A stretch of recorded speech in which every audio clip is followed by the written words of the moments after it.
Versailles, in the late 1700s, is an oasis of extravagance, surrounded by a land in despair. And with an uncertain king at the helm, France is charting a course for disaster.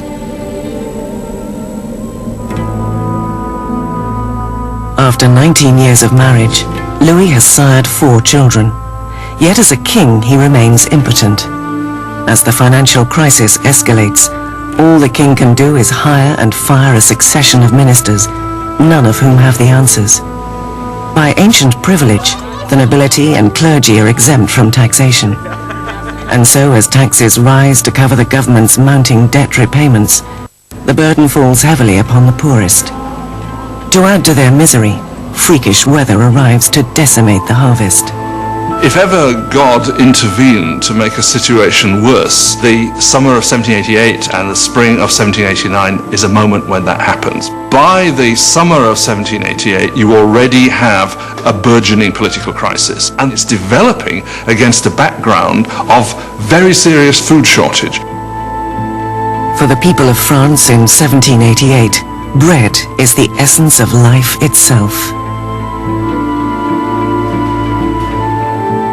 Most ordinary people in France ate at least 2 pounds a day of bread. Bread was all important. Its price was immediately felt by everyone. If the price doubled, you were in big trouble. Under the financial mismanagement of Louis's government, the cost of bread skyrockets. Food supplies are hoarded by profiteers, and the cost of a loaf of bread can equal a month's wages.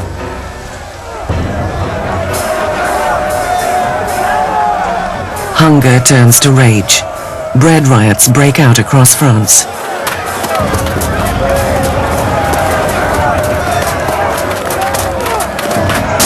Bakeries are raided, and shopkeepers suspected of hoarding bread are lynched on the spot.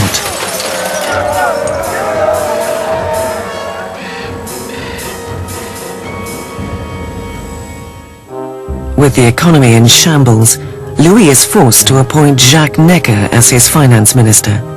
An enlightened thinker, Necker is popular with the people in a way that Louis can only envy.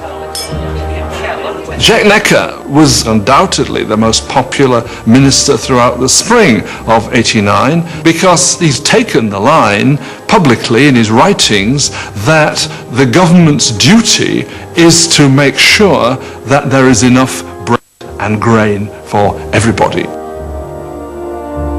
Necker urges Louis to call a meeting of the traditional representative body of the kingdom, the Estates General. It will be the first time the Estates General has convened in 175 years.